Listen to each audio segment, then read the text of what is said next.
ভূরাজনৈতিক কারণে ওই অঞ্চলে আরও নানামুখী ষড়যন্ত্র কিন্তু মাথা ছেড়ে দিয়ে উঠছে। আমি তিনটারই অনুপস্থিত দেখছি। যারা চুক্তির বিরোধিতা করে তাদের কথা আমি নাই বা বললাম, ওটা আমি একটা পরের পার্ট রাখি। পুরো অতীতের অভিজ্ঞতাগুলো আপনারা দেখেন তো ভাই, ওই রাজনৈতিক দলকে পুরোপুরি সর্বত্রই তারা এটার পক্ষে ছিল। হিসাব মিলিয়ে দেখতে পারেন তাদের দল কার্যক্রম সেইটাই। আমলা এবং অন্য যাদের কথা বললাম তারা কিভাবে দেখে একটু খেয়াল করে দেখেন। তাহলে আমরা যাব কোথায়? যাব আমি বলি যে ওইটাকেই জোর দিয়ে যদি আমরা না আনতে পারি তাহলে কিন্তু সংকট যেটা দেখছি আরো গভীর হবে। গভীর কেন তা একটু পরে বলি। আরেকটা বিষয়ে আমি আগের ধারাবাহিকতায় বলি, এই সরকার, এটা নিয়ে আমি আর কথা বলতে আসলে একেবারে ইচ্ছা করে না, কারণ আবার এইখানে দীপায়ন অন্যরা তো অনেক কথা বলছে যে অনেকে আগে ছিল উপদেষ্টা, তারপরে কি আলী রিয়াজ সাহেব বই লিখেছেন। আরে ভাই, এই বামপন্থী রাজনীতির কি বলে এইটা একটা আপনারা মানে কোড আনকোডের মধ্যে সমস্যা বললাম, সমস্যা না, এটাই বাস্তবতা। আমরা বহুদিন ধরে বলি যারা ব্যক্তিটা একটি ফ্যাক্টর না, যে গোষ্ঠী বা যে কারণটা বলি তিনি কোন দৃষ্টিভঙ্গি পোষণ করেন, কোন শ্রেণীর স্বার্থ রক্ষা করেন। তা কাগজে কলমে বড় বড় কথা লেখা যায়, কিন্তু বসে যখন তিনি একটা গোষ্ঠীর স্বার্থ রক্ষা করেন এর বাইরে তিনি যেতে পারেন না।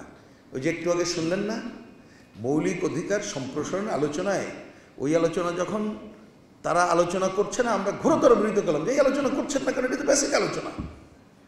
দেখলাম আলোচনা উঠল না, তার মধ্যে একটা মৌলবাদী গোষ্ঠী স্বাধীনতা বিরোধী তার উঠে দাঁড়িয়ে বলল ওইখানে আদিবাসী শব্দ আছে, এই আদিবাসীটা বাতিল করতে হবে, আদিবাসী করে এই দেশে কিছু নাই। কেউ কোনো মানে ওরা কেউ আলোচনা করলো না, চুপচাপ ওইখান থেকে সরে গেল।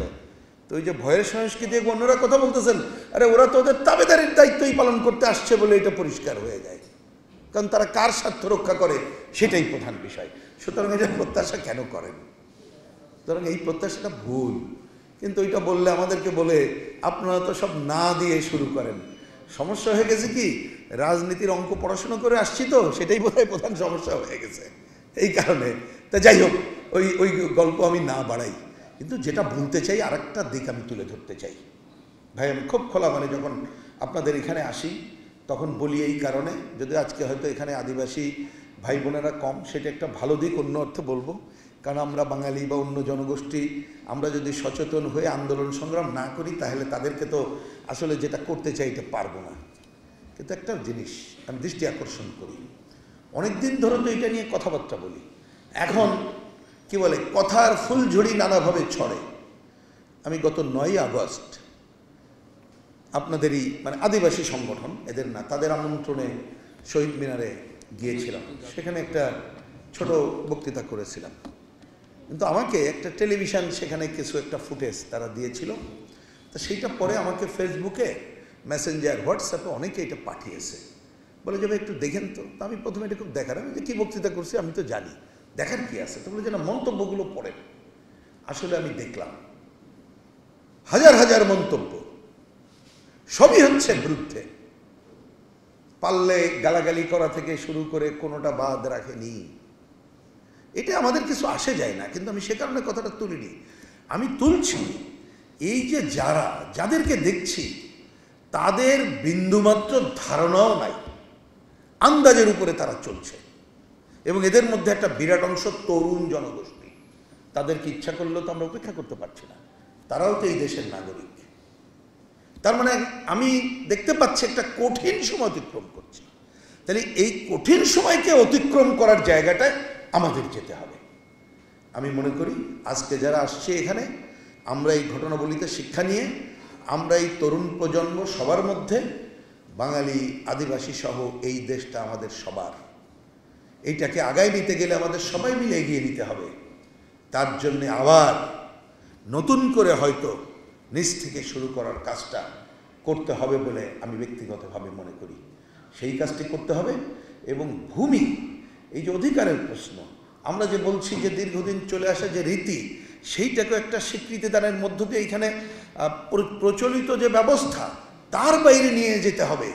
তাহলে সেইটাকেও আইনি রূপ শুধু নয়, আমাদের মনস্তাত্ত্বিকভাবে প্রস্তুত করার কাজটাও কিন্তু একটা অনন্য কাজ বলে আমার কাছে মনে হয়। আরেকটা বিষয় দৃষ্টি আকর্ষণ না করে পারছি না বলেই শেষ করি। পার্বত্য অঞ্চল জুড়ে আমরা জানি, যাবার একটু পেছনে ফিরি, প্রধান ভাই আছেন বলেই হয়তো বলছি, এই অনেকেই হয়তো ওই অঞ্চলে যারা আছেন তারা জানবেন ইতিহাস পড়ে। মনে আছে যে আমাদের তখন ওইখান থেকে তো দুপুরেই গাড়ি ছাড়তো, তার আগে পৌঁছাতে হতো, পথে পথে নেমেই চেক করা হতো। আমরা যখন ওইখানে ছিলাম রাতে আমাদের ঘুমাতে কারা পাহারাদার ছিল সেই কথা নাইবা বললাম। আমাদের ওইখানে আমরা যখন ওইখান থেকে আসলাম আমাদেরকে বলল ব্রিগেডিয়ার জেনারেল অমুক আপনাদের সাথে দেখা করতে চাই। এমনকি পরে যখন রাঙ্গামাটিতে এসে থাকলাম জেলা পরিষদে, আমাদের রাজার বাড়িতে দাওয়াত খাওয়া, তার আগে এসে আমাদেরকে বাধ্য করছে অমুক যেতে বলেছে।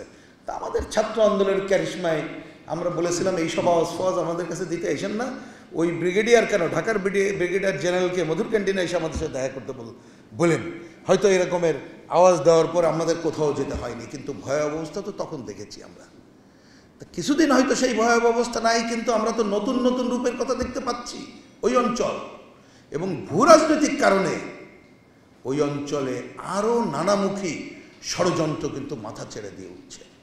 সুতরাং আমাদের আজকে আমাদের দেশের অখণ্ডতা, সার্বভৌমত্ব, এগুলো রক্ষার জন্যেও আমাদের ওই পাহাড়ি আদিবাসী, সমতলের আদিবাসী তো বটেই, বিশেষ করে আমি অঞ্চলের কথা যেহেতু বলছি, এই পার্বত্য অঞ্চলের আদিবাসী বাঙালি সবাই মিলেই ওই অঞ্চলের ভূমি সমস্যা সহ সব সমস্যার সমাধান করে আগাতে হবে।